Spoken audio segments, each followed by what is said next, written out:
Isang mapagpalang araw mga kaparehas, narito po tayo sa City Abaliwag, Bulacan. Ako sa makapanayan po natin ngayon ang aspirant City Councilor, maglilingkod, magmamalasakit, gumagawa at gagawa pa ng maraming kabutihan sa kanya nasasakupan dito po sa lungsod ng Baliwag, Bulacan, na si former SK Chairman na si Ma'am Mary Grace Gracia Olamit.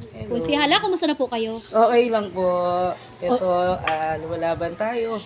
Kahit pagod na, pero sabi ko nga, ang pagod natin ay napupunan pag nakakita po tayo ng mga natutulungan natin dito po sa Baliwag. Alright, okay. Pero kung si Hala Grace, may tanong ko lang po ha, ano po ang inyong magandang hangarin at layunin? Bakit po kayo napalahok bilang ating City Councilor? Actually, madami po tayong gustong gawin. Ang trabaho po talaga ng isang konsihal dito po sa lungsod ng Baliwag ay gumawa po ng mga ordinansa na para po dito po sa lungsod ng Baliwag. At syempre, alam po natin, nakikita naman po natin yung hirap, mga Baliwagenyos natin. Pagdating nga po, sabi ko nga, sa mga traffic, grabe po yung sistema nangyayari. Gagawa tayo siguro ng paraan upang maibsan kahit papano lahat ng hirap natin pagdating po sa traffic. And ako din po, nararanasan ko minsan, Opo, opo. talaga pong pag nagmamadali tayo, wala na, naipit na tayo sa traffic.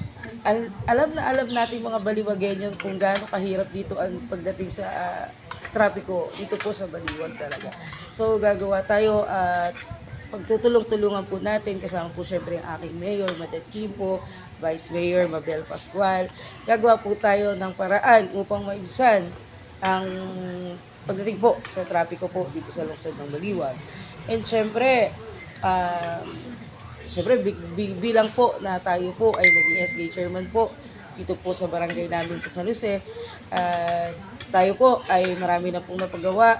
May napatunayan na dito sa aming barangay.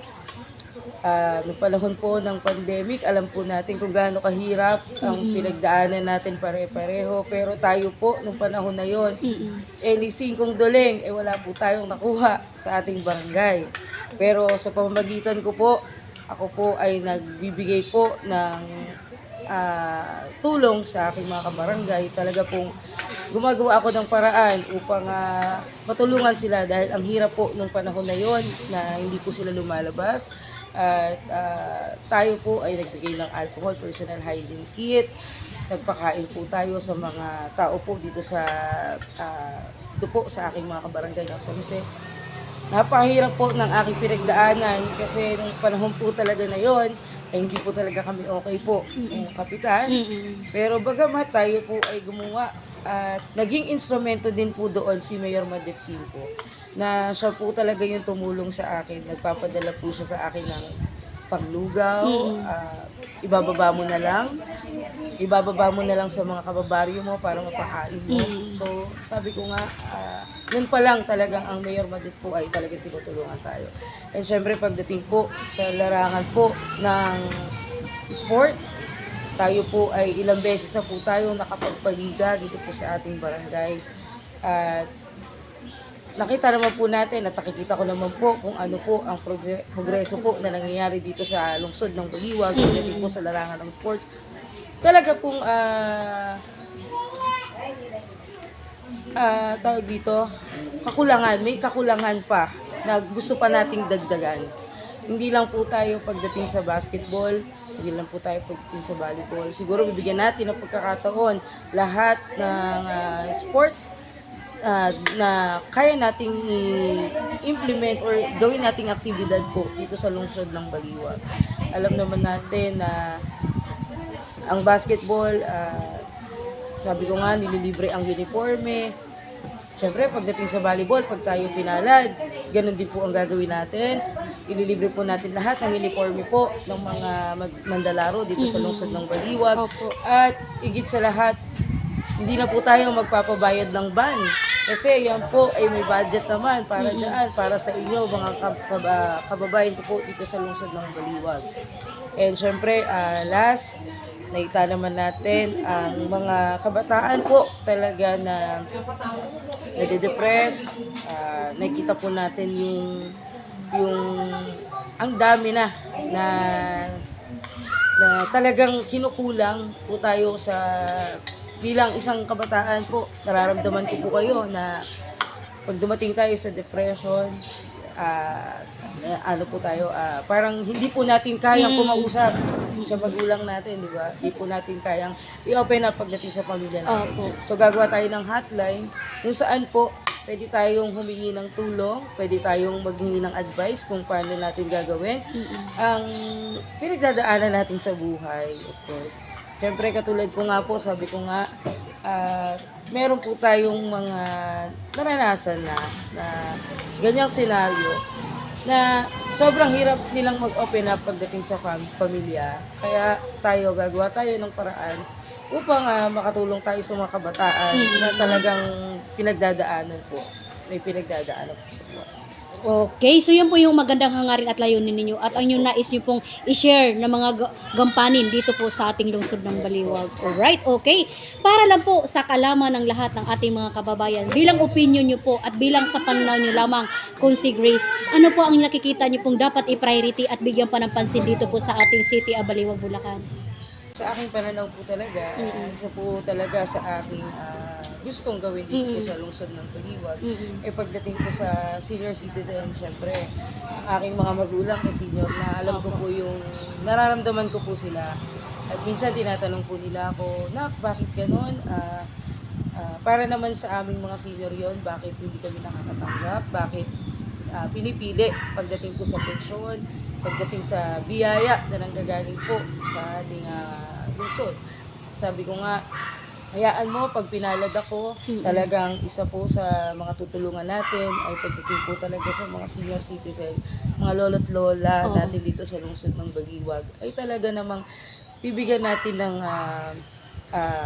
gagawa po natin ng paraan para po lahat ng senior citizen, walang pinipili, hindi po tayo mamili, mayaman man, mahirap, ay bibigay po para sa inyo lahat. Ang dapat para sa inyo. Wow, alright. Yun lang po sa nakikita at sa pananaw nyo po, Yes, na bigyan po dapat ng pansin talaga. Opo, bigyan ng Alright, pansin. okay.